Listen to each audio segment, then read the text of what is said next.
नमस्ते स्टूडेंट्स।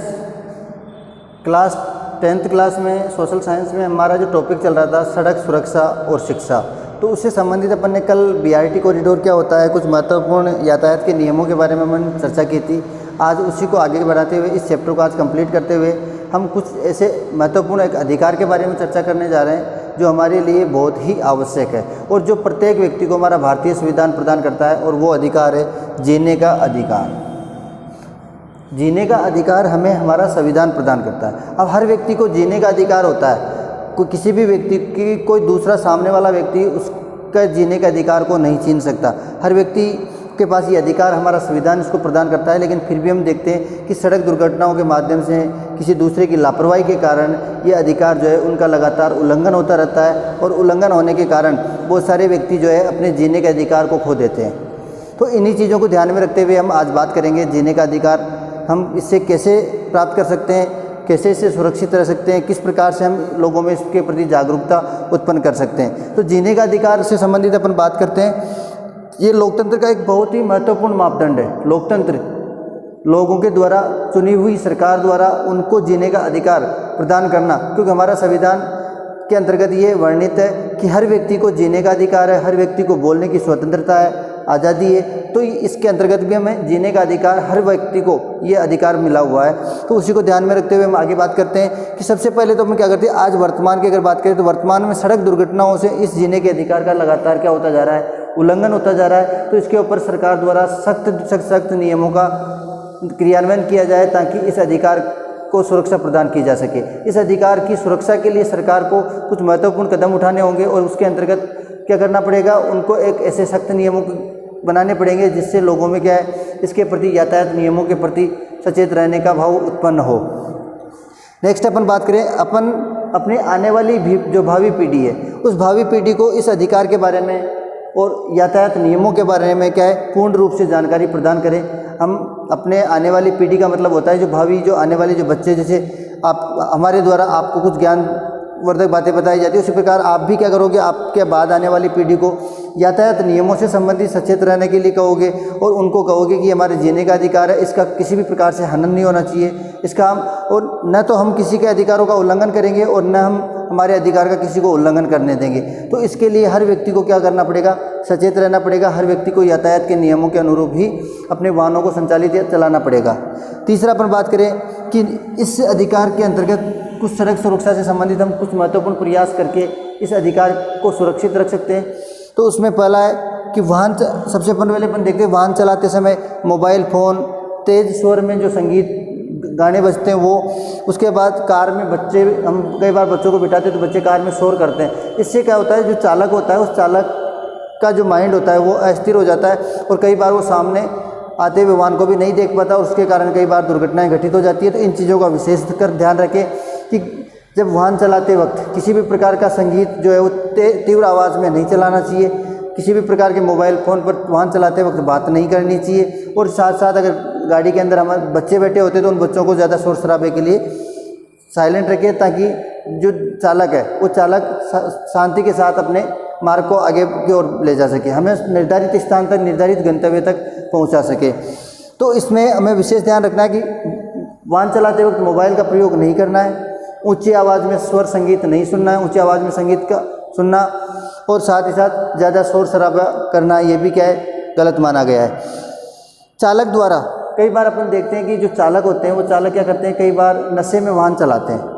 तो चालक को इस प्रकार के कार्य नहीं करने चाहिए जिससे दूसरे के जीने का अधिकारों का उल्लंघन हो, और उनको भी इससे क्षति होती है। तो नशे में कभी भी वाहन संचालित नहीं करना चाहिए। नशे में वाहन चलाने से कई बार क्या होता है, बहुत ज़्यादा हादसे हो जाते हैं, और हादसों में कई लोगों की जानें चली जाती है। तो इस प्रकार का विशेष ध्यान रखें कि वाहन चलाते वक्त किसी भी प्रकार का नशा पता नहीं होना चाहिए, और बिल्कुल अपने वाहन को निर्धारित गति सीमा के अंतर्गत ही संचालित करें। सड़क पर एक ये हमारे भारत के लिए विशेष रूप से, संपूर्ण विश्व के अलावा हम भारत के बारे में बात करें कि भारत के लिए एक सबसे बड़ी समस्या, जितनी की दुर्घटनाओं में मृत्यु नहीं होती उससे ज़्यादा मृत्यु हो जाती है। एक शब्द आता है क्रोधोन्माद।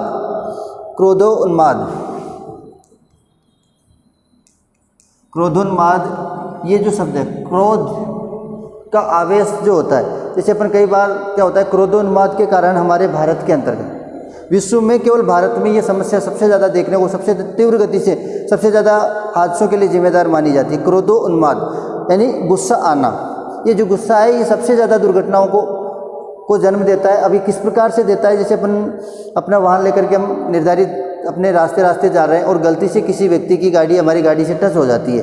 अब उसमें जीने के अधिकार का उल्लंघन नहीं हुआ कि उसमें क्या हुआ, केवल दोनों गाड़ियों में थोड़ी सी टच हो गई, उसकी वजह से क्या होता है, अब सामने वाला जो व्यक्ति जिसने गलती की है छोटी सी, तो उसका भुगतान उसको अपनी जान दे करके करना पड़ता है। कई बार ये हादसे, ये क्रोधोन्माद इतना बढ़ जाता है कि सामने वाले व्यक्ति की हत्या तक कर दी जाती है। अभी किस प्रकार से, जैसे दो व्यक्तियों के मध्य क्या होता है, गाड़ी टच हो गई, सामने वाला व्यक्ति उतरता उसको डांटने फटकारने लगता है कि आपको गाड़ी चलाने का तरीका नहीं है, वो नहीं, ये नहीं कि हम कम से कम सुरक्षित हैं और जो हो गया उसका आगे की बात करें। जो घटना घटित हो चुकी उसको भूल करके आगे वही आपका जो नुकसान हुआ है उस नुकसान की भरपाई करने से संबंधित आराम से तसल्ली से भी बात कर सकते हैं। लेकिन कई बार क्या होता है, हर व्यक्ति, सामने वाला व्यक्ति भी अपनी दिखाने के लिए वो भी, तो इस प्रकार दोनों व्यक्तियों में इतना झगड़ा इतना बढ़ जाता है कि वो आपस में मारपीट तक उतारू हो जाती है और मारपीट में कई बार कुछ व्यक्तियों की ऐसी चोटें आती है जिससे उनकी जान चली जाती है। तो ये क्रोधोन्माद जो है ये भारत के लिए विशेष रूप से बहुत ज़्यादा घातक है। तो भारत में ये सबसे बड़ी समस्या है कि क्रोधोन्माद के माध्यम से व्यक्तियों की कई बार जान चली जाती है। सड़क दुर्घटनाओं में तो व्यक्ति बच सकता है, लेकिन इसी प्रकार की जो दुर्घटनाएं होती है क्रोधोन्माद के कारण लड़ाई झगड़े वाली स्थिति उत्पन्न हो जाती है, उसमें व्यक्ति ज़्यादा मारे जाते हैं। तो ये भी क्या है, हर व्यक्ति को समझना चाहिए कि जो घटना घटित हो चुकी है उससे आगे के बारे में सोचिए। जो घटना, अब उसको तो हम लड़ाई झगड़ा करके मारपीट करके भी हम उस चीज़ को तो सुधार नहीं सकते। सुधारेंगे तो हम प्रेम भाव से ही सुधार सकते हैं कि सामने वाले व्यक्ति जानबूझ के, कोई भी व्यक्ति अपनी जान को जोखिम में नहीं डालता है, जानबूझकर न व्यक्ति किसी के टक्कर मारता है। ये अपन सभी जानते हैं कि जानबूझकर इस प्रकार का कार्य कोई व्यक्ति नहीं करता है, लेकिन फिर भी अगर गलती से हो भी जाता है तो उसको शांतिपूर्वक तरीके से सुलझाया जाए और इस प्रकार के क्रोधोन्माद के जो घटनाएं हैं उन घटनाओं से बचने का प्रयास किया जाए। नेक्स्ट अपन बात करें कि सभी लोगों को यातायात, कई बार क्या होता है, ये यातायात की अपूर्ण जानकारी, आधी अधूरी जानकारी जो होती है, ये भी सड़क दुर्घटनाओं को क्या करती है, उत्पन्न करने का कार्य करती है। तो इस प्रकार, इसलिए लोगों को यातायात के नियमों की पूर्ण जानकारी होनी चाहिए। पूर्ण जानकारी होगी तभी वो यातायात नियमों का पूर्ण रूप से पालन कर पाएंगे। जैसे उनको ये भी पता होना चाहिए कि ग्रीन लाइट, येलो लाइट और रेड लाइट जो होती है उनका क्या अर्थ होता है। कि ग्रीन लाइट जो होती है वो चलने के लिए कहती है, जो येलो लाइट है वो अपने को देख करके चलने के लिए कहती है, और जो रेड लाइट होती है वो अपने को रुकने के लिए कहती है। तो इनका अपने को ध्यान रखना है। उसके साथ साथ कुछ महत्वपूर्ण ऐसे वर्ड जो होते हैं, जैसे अपन बात करें कुछ महत्वपूर्ण शब्द, जेब्रा क्रॉसिंग। जेब्रा क्रॉसिंग से हमारा अभिप्राय होता है कि जब वाहन स्टॉप लाइन पर रुके होते हैं उसके आगे कुछ लंबी तिरछी इस प्रकार की लाइनें बनी होती है। हम जब बत्ती पर पहुंचते हैं या किसी चौराहे पर पहुंचते हैं तो वहाँ पर अपन देखते हैं कि जो रास्ता होता है उस रास्ते में क्या होता है, जो स्टॉप लाइन होती है बत्ती के ऊपर, उस कोई भी अपन बात करें कि एक सड़क है, जैसे टोंक रोड मानते हैं, ये कोई सा भी एक, यहाँ पर एक स्टॉप लाइन और इसके आगे इस प्रकार की लाइनें बनी होती हैं, और यहाँ पर फिर ये जो रास्ता इधर भी जाता है और इधर भी जाता है।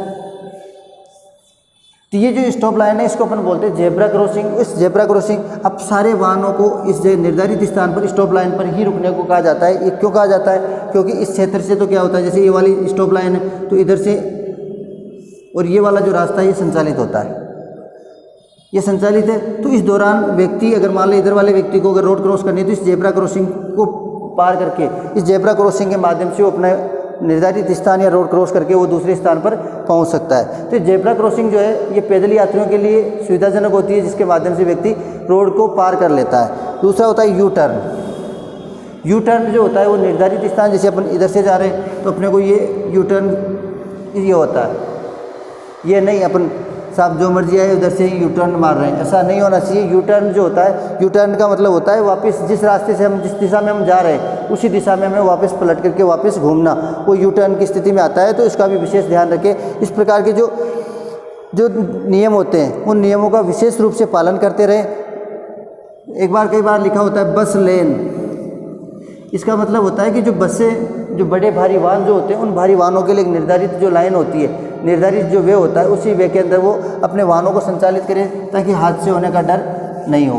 तो ये कुछ महत्वपूर्ण ऐसे नियम होते हैं जिनके बारे में अपने को जानकारी होना आवश्यक है और हमें इनका पालन भी करना चाहिए, क्योंकि हम पालन करेंगे तभी हम इस जीने के अधिकार का सही सदुपयोग कर पाएंगे। उसके बाद में अपने बुक में एक और बात बताई गई है, गति दानव ना बने।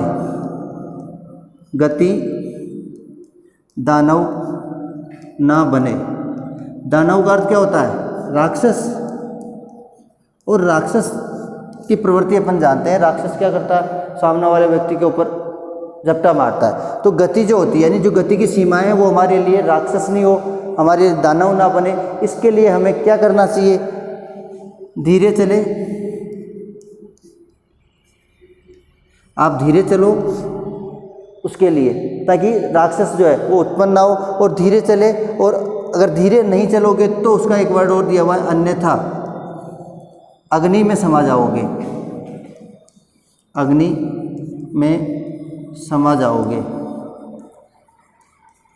धीरे चलो वरना आप अग्नि में समा जाओगे। इस वर्ड को आप अच्छी तरह जानते हैं कि ये वर्ड जो है इसका मतलब क्या होता है कि अगर धीरे नहीं चलेंगे, हम तीव्र गति से चलेंगे, हमारा मान लो इस प्रकार का कोई हादसा हो जाता है और उसमें हमारी क्या होता है, हादसा दुर्घटना हो जाती है और उसमें किसी व्यक्ति की मृत्यु हो जाती है, तो उस मृत व्यक्ति को क्या करते हैं? अग्नि में तो डालते हैं।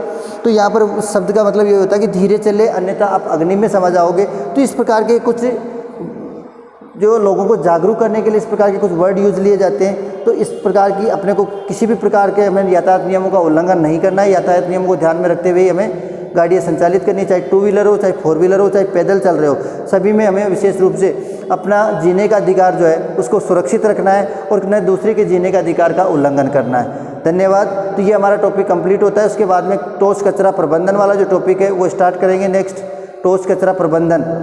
ये हमारा सड़क सुरक्षा शिक्षा वाला जो चैप्टर था वो कंप्लीट हो गया। लास्ट जो टॉपिक है वो है सड़क, इसके बाद में कचरा प्रबंधन। तो कचरा प्रबंधन के बारे में नेक्स्ट वीडियो में अपन बात करेंगे।